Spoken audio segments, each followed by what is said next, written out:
Well, welcome to the Speak with People podcast. My name is Jason Raitz, and I'm your host today.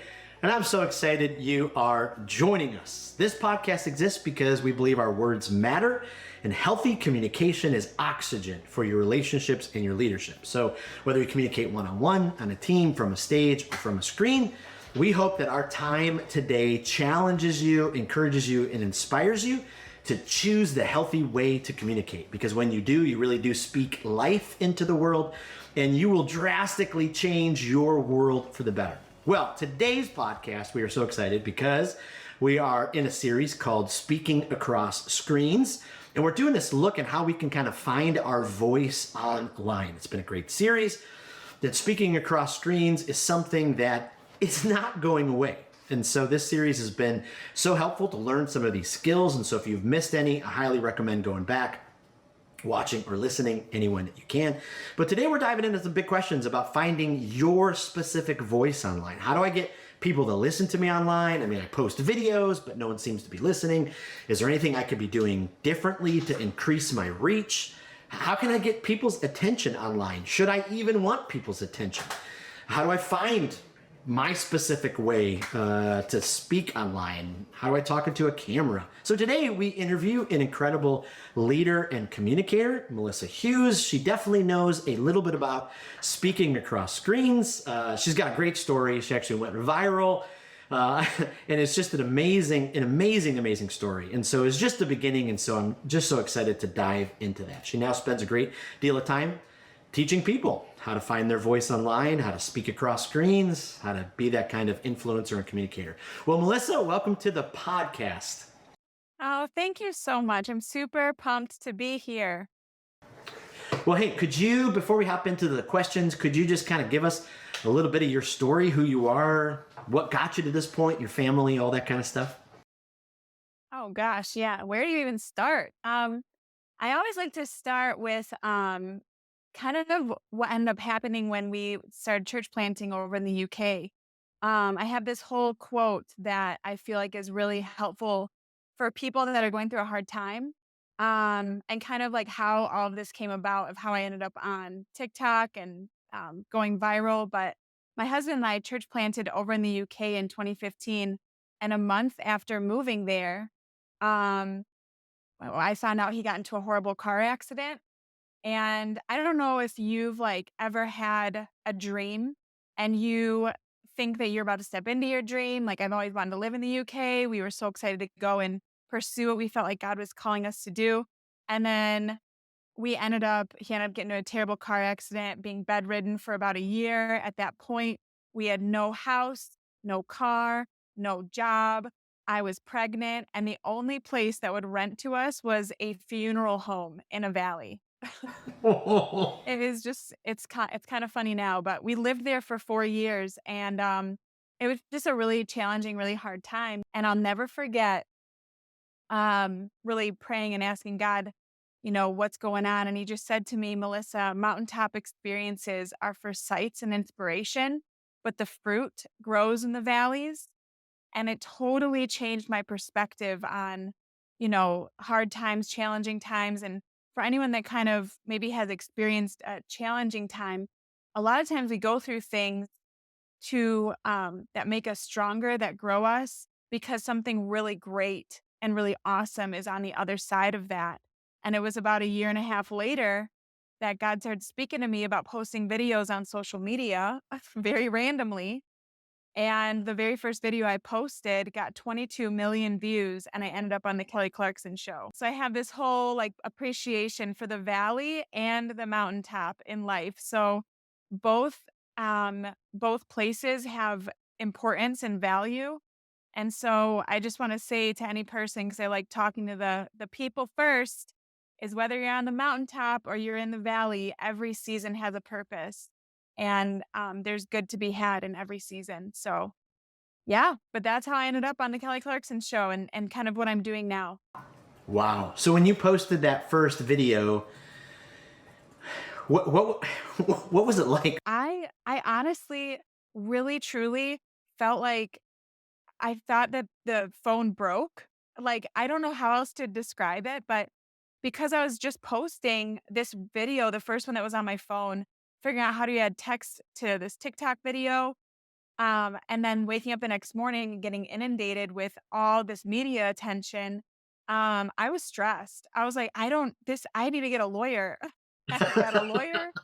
Because it was just so out of left field. And I was just so shocked. I remember telling my husband, like, see, I told you God was telling me I should do this. Um, but I still didn't know, how to create content. So I Yeah. was like, I better learn this quick. Yeah. Were you guys still in the UK at that point, or were you back in the US? We had moved home. Yeah. We had just moved home and COVID hit. And when Oh, that video went viral, I was actually working in childcare because we were trying to get set up, trying to get the house. COVID hit. Like we were still in the valley. wow. So God really elevated that. Oh my goodness. So before that, how active were you online? Was it just, like a normal kind of person Yeah. posting things here and there, or, were you not yet kind of in like a, content creation mode?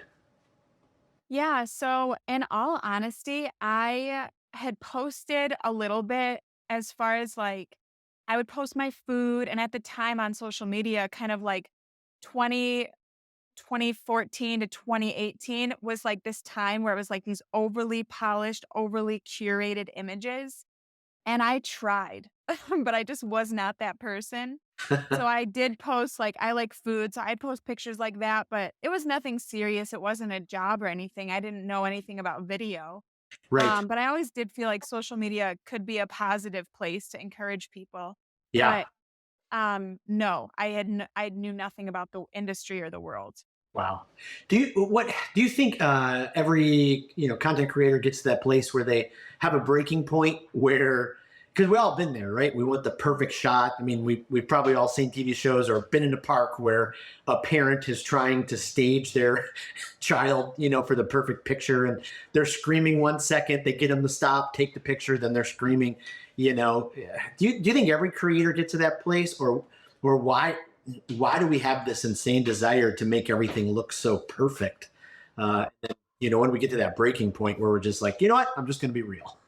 Yeah, I love that question because I feel like, my main platform is TikTok. And I think part of the reason why TikTok exploded was because it was all these people at home, it with curlers in the hair, in their pajamas, with no makeup on during COVID, no place to go. And it wasn't overly perfect, polished, curated Yep. content. And people could relate to that.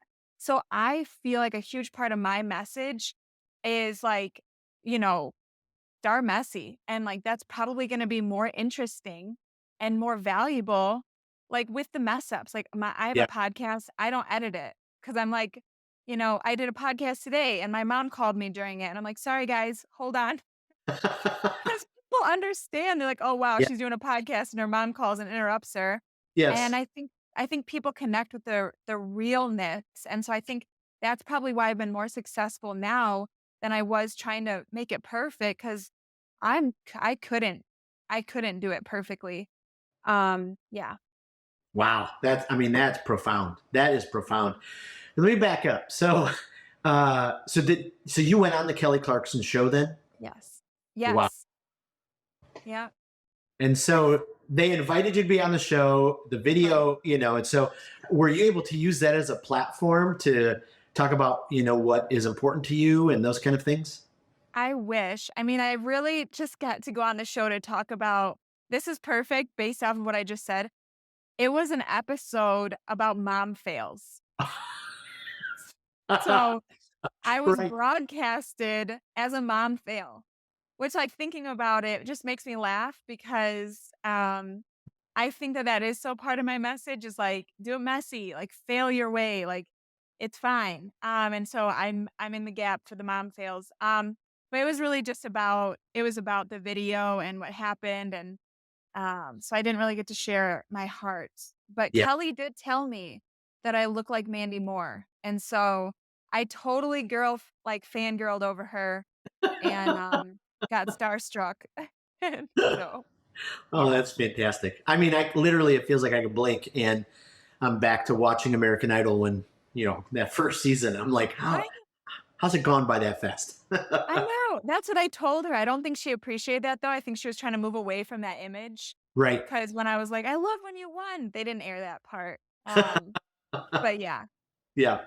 So in this series on the Speak with People podcast, we've been kind of addressing, speaking across screens and just the, unbelievable value that it can provide to both a communicator and, the listener, the audience. Just in your own journey, are there any nuggets, any bullet points, any things that you would definitely tell our listeners? Here are some things you've learned about speaking across screens. Yes, I think that people have felt it's been this whole thing like, I don't like social media because it's not real relationships. Okay, that might be true, but there's so much power Hmm. in screens. And I have connected with people in a way that I never would have, and the reach through screens. And so I think people really need to like jump on board and see the value of it. Hmm. Um, but I think like as far as like tips to how to speak to people through the screen, I think that they say, well, let me just give you this story. Yeah. When I was first trying to grow, right? I had this video pop, this video go viral, and I'm like, shoot, I have to learn content creation. Like, I don't know what I'm doing. I was very stressed. And so I'm showing up on video, showing up on camera, trying to talk to the camera, and my videos aren't performing well. And I'm putting in all this effort, all this time, and I'm feeling down about it because my videos just aren't performing. And so my husband calls me one day. You'll love this story. My husband calls me one day and he's like, "Hey, babe, what's going on?" I'm like, "Oh, I'm just so sad." He's like, "Why are you sad?" I was like, "Because my videos aren't doing well." He's like, "Oh, I'll tell you why." I was like, "Why?" He goes, "Well, because your content sucks." And he's such a straight talker. And I was like, "Does it?" He was like, "Yeah." He's like, "You have this fantastic personality and you're not letting it come through on camera. You're Wow. coming across as this like overly polished person." And he's like, "That's not who you are." He's like, "You need to talk to the camera like you're talking to your best friend." And Wow. so it honestly was practice. Like I'd be like, "Hey guys, my name's Melissa." And I was like, "No, that's not me." Like, you almost have to like do a couple retakes and like shake it off, like let go and truly think about your best friend, how you would talk to them on the phone if they were coming over for a glass of wine or whatever. Like, that's how you need to talk to the camera. Wow. Yeah. Wow, that's good. So how can someone get to that point? The if someone has, not really been a part of public speaking much, and then all of a Yeah. sudden they're like, oh, okay, I feel like I have this message I want to come across. And then someone puts a camera on or they put their phone on, and then for whatever reason, Mhm. sometimes we go into like robot mode where like we don't really quite know what to do with our hands. What you just said is so profound, but are there any like simple steps you can give us to go, okay, to get to that more relaxed, just be you on screen? Absolutely. So I'm gonna give you two answers. So let me just tell you like the journey that everyone goes on, just to like, because hopefully it will normalize people. I've been public speaking for like 12 years, and when you first start to speak, you care more about what you're saying than the person that's listening, Mm, because you're nervous. Like, and that's normal. That's fine. But you're caring more about how you're coming across than the person that's listening because you don't know if you're a good speaker. You're worried about what people think. How am I coming across? Am I actually capable? Can I actually do this? Am I a good communicator? You are just insecure. And that's fine because yeah. you've never done it before.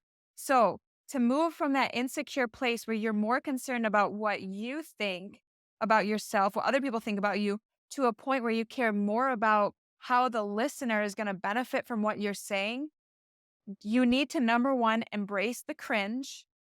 Mm, You have to embrace the cringe. You have to move through that spot. And then what I like to say is when you can start to care more about the pain point, the struggle of the listener, what mm, they might be facing, what they might be going through, the pain that they're in right now. Like, why is your message important? And it's because you want to help somebody. So when you can get into that place, being like, man, like, let's say your message, like for me, my message is, let's say, helping people become a better communicator. I can say, like, look, man, I remember what that was like for me, being so nervous, being so worried about what people think about me. I can show up thinking about that person that's listening to me, being like, that person's in that spot. So I want to help you more than how I'm coming across. Hmm. You start to show up more passionate. You start to show up more confident because you're letting go of what people think and you actually become a better communicator and a better listener. Wow. Does that make sense? Oh, yeah. No, that's incredibly clear. I mean, it's so true. We start off speaking, and, even if we don't mean it, we do end up trying to make it so us centered so many times. Yeah. We care about, how do I look? Are they going to like it? Are they going Yeah. to laugh? Is my content okay? And I mean, we almost like work ourselves in. But if we do just that, what you just talked about, and care more about the pain and the struggle of our listener, I mean, that just changes everything for our communication. It just takes Yeah. the stress off. Yeah. Yeah, I say that to a lot, and as a Christian, I often say, like, pray for your listener before you turn on the camera. Like, what are they going through? What are their challenges? Like, you come at it from a place of compassion, and you stop thinking about your problems, and you start thinking about, like, "Man, this person really needs to hear this today, and I have a answer and a solution that I can communicate it better with them." Yep. Yep. Are there any techniques that you coach people, or things that are helpful? Just the nitty gritty of Yeah. being you know filming online. Like, do you use your phone when you film your videos? Do you use a digital camera? Do you like to put it in a stand? Even things like that. Are there any Oh, yeah. techniques, things? Oh, I'll give you all my tips. So, number 1, all of you need to work on smiling more. Mm, That like, if you could just do that, mhm. um, like, that will help you in tremendously. It will help you make friends too. But, for a lot of people showing up on camera, it's like you would be so much more exciting to watch if you could just smile. Yep. Okay? So that's really important and one that people overlook. As far as, like, with the camera, I don't put mine on a stand because it looks more professional. So I do selfie mode Mm, and I will hold the camera just right in front of my face because it looks like I just have this thought and I'm just wanting to show up. I'll record in my car a lot because the sound quality is so good. And mm. people think like, oh, I just pulled over and I have something I want to tell you. And I actually grew my whole account in my car because I was working a full-time job in childcare. Yeah. I didn't do any Ah, trend. I didn't do any of that. I posted videos in my car on my lunch break when I was working in childcare because that was the time that I had. wow. Um, and so like really like I think we are so sorry, I'm gonna get more to practical tips, but I just want to say You this. We Yeah. get stuck in preparation and procrastination because we're just afraid to show up. Mm, And so, like, don't buy all the equipment. If you just have your iPhone, you have all you need. If you have a thumb that works that can hit record, you have all that you need. But just like get out of the preparation because it's actually just procrastination and just start showing up. But using a selfie, like holding the phone, I start and stop mine. So like I struggled to say everything all in one go. mm. And so I could remember one thing and record it. So I'd say one thing, start and stop on the app, like actually record it in the TikTok app or the Reels app, Instagram, Yep. start and stop and kind of just do the video that way. Those are things that I would do that were really helpful. Wow, that is.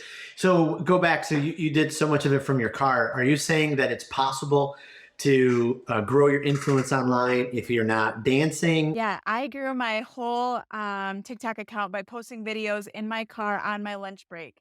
So I was not doing trends, I was not dancing. I was just talking to the phone and adding value and serving people. So you absolutely can just talk So to the your content then, do you have a specific audience in mind? Are you thinking, okay, you know, this is my audience, or do you just kind of go, with whatever your heart says that day, or do you kind of have that specific direction? Yeah, I think that probably is something that a lot of people struggle with is their messaging. That's probably as well the most important thing Hmm. is thinking about who it is that you're talking to. So, I honestly started just talking to moms because the first video that kicked off was a mom fail video. So I just went with that and Yeah. learned content creation. Um, and as a mom, like I found it something natural to talk about. So I think for people, you need to have your content pillars. And I think a lot of people find they want to talk about everything that they're passionate about. But you have to think about if you are selling like think about your goal. If you're selling something, you probably want to be very niche down and Mm. just talk about that thing.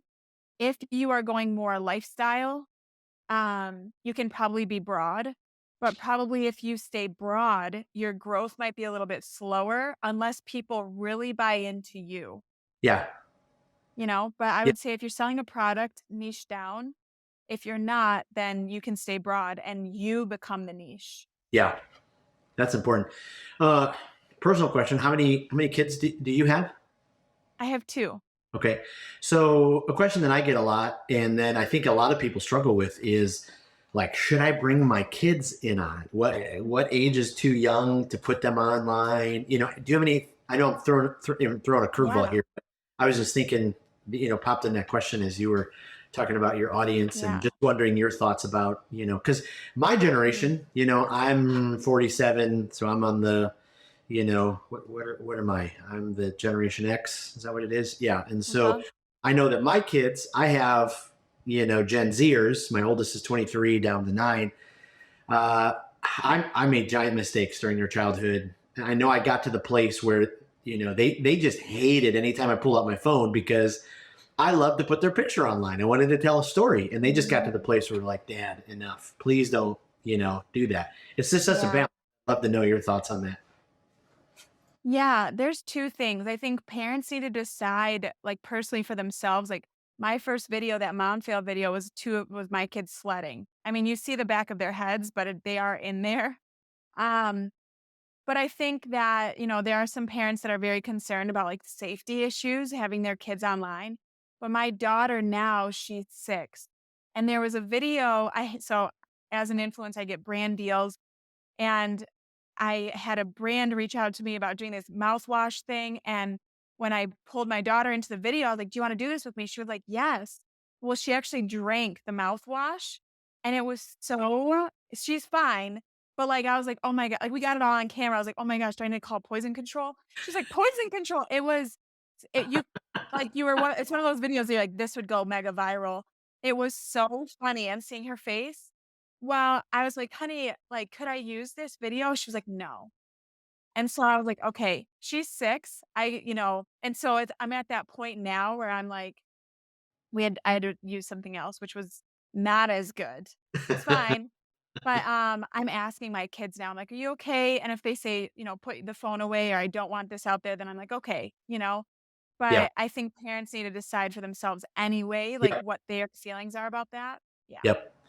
Well, and I think we're in a place, in 2023. I mean, technology, video, online, it's not going away, No. and so it's, one of the primary ways people communicate nowadays. And, we can either go, total Amish and get rid of Right. everything.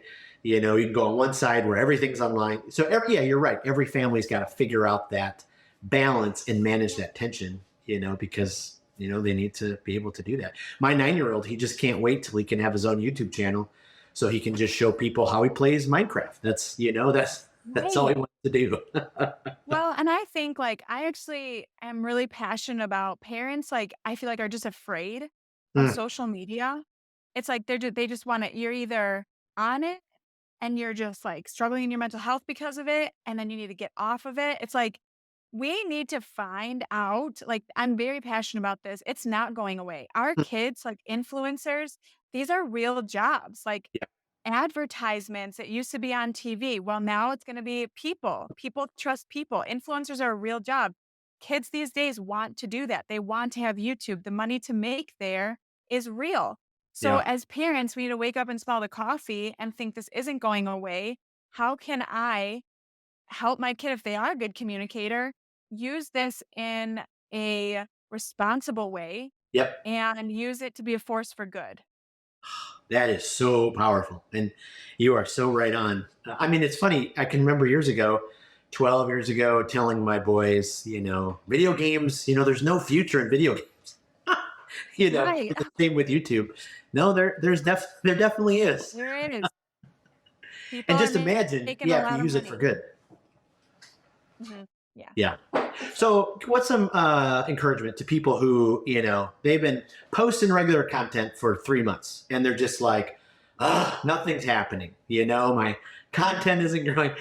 I may be asking this selfishly too, because there's a conversation I have with myself quite a bit. Like, is this posting actually, matter? Maybe give us some encouragement on, keep going and how to reevaluate and all that kind of stuff. Mhm. Yeah, I think that there's so many things I could say about that. Like there's the practical side of like there are practical things like algorithms do change. You do need to be doing certain things like engaging, right? Finding people that are in your industry, commenting on those things. Like there are things like that. Um, making sure that your content isn't too long. Because with video, the biggest metric is watch time. Hmm. So if you can't hold someone's attention for 40 seconds, make your videos shorter, right? So I think there's a period of time where people do need to find their voice.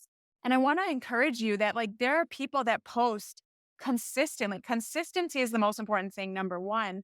But people that post consistently for 3 months, it's not a matter of if you're going to be successful, it's a matter of when. And Hmm. eventually a video hits or something takes off. The most important thing, the only thing that you can really control is being consistent and looking at what is working. Like if people are commenting on a video that like maybe there's one thing that whenever you talk about that, it seems to get traction. Look at the comments. What are people saying? Kind of analyze what it is that you're doing and just course correct. Hmm. The problem that most people do though, because I've gone through this as well. I've had times of major growth and times where it's just nothing's happening. The problem that most people do, what happens is they quit too soon. Hmm.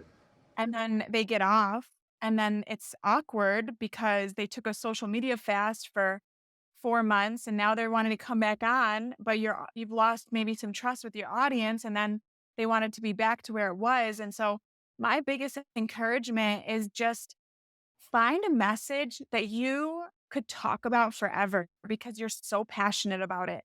Because when you find that message, you can stay consistent because you know your why, you know why you're turning up. So on the days or the weeks or the months that nothing's happening, you're still believing in what you're talking about. Hmm. And then, and you're not getting off. But just stay consistent because it's not a matter of if you'll be successful, it's a matter of when, if you don't quit. Wow, that is so good and such gold. And I'll leave the questions there because that just leaves us on a quite a high note with just some really practical steps. Really appreciate that. Hey, before we let you go, thought we just ask you a couple of rapid fire questions, keep our audience keep getting to know you. So, question number one: do you have a favorite Kelly Clarkson song since you Kelly Clarkson? Oh my gosh. Like what decade, or not I, decade, what album, you know what I mean? right. The first one that came into my mind was Breakaway. Sure. But she has so many. Yeah. Yeah. So yeah, we'll go with Breakaway. Is there a podcast that you love for yourself? Either it's a great one to grow or it's a guilty pleasure one. It's called The Her Effect. Hmm. It's very good. And it's all about women becoming entrepreneurs and how the Proverbs 31 woman was an entrepreneur and just God's perspective on wealth. And I think I never really, it was a fresh message. It's a really Yeah. fresh message for me. So Awesome. I've enjoyed her.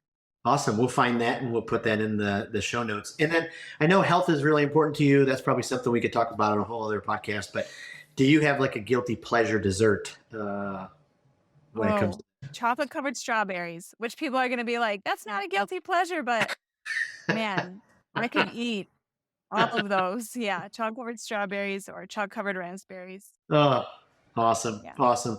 Well, thank you so much. Can you tell us where we can find you online, where we can point our listeners, and we'll put all that information in the show notes as well? Sure. Yeah. So you can email me at melissa@melissaleahughes.com. I'm on TikTok at Melissa Lea Hughes, Instagram, Melissa Lea Hughes, Facebook. I have a YouTube channel with YouTube shorts up there. And then I have a podcast called She Can Share. Okay, awesome. Yeah, we'll tag all of that and make sure we put that in our email as well, so our listeners can go find you on there.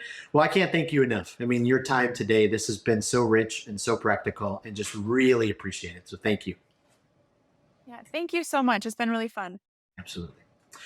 And thank you, our listeners, for being a part of the Speak with People podcast. Before I let you go, I just want to remind you of a few things. One, if you're looking to be a part of the Speak with People community Facebook group, we'd love for you to be in this group. We're a group of leaders who want to continue elevating the importance and practice of our healthy communication in our lives and leadership. And so go to Facebook and type in Speak with People community group and join it. It's a place where we curate information, we throw different ideas out there, and we really do want to become better communicators. Well, thank you so much for being a part of the podcast community. Thank you for sharing it and listening and leaving a review. We really do believe that words matter, and we believe that healthy communication is oxygen for your relationships and your leadership. So whether you communicate one-on-one, on a team, from a stage, or from a screen, we hope that this time challenged you to speak with people, to speak and breathe life into them, because we know that your world will be better when you do. Thank you again, and we'll see you next week.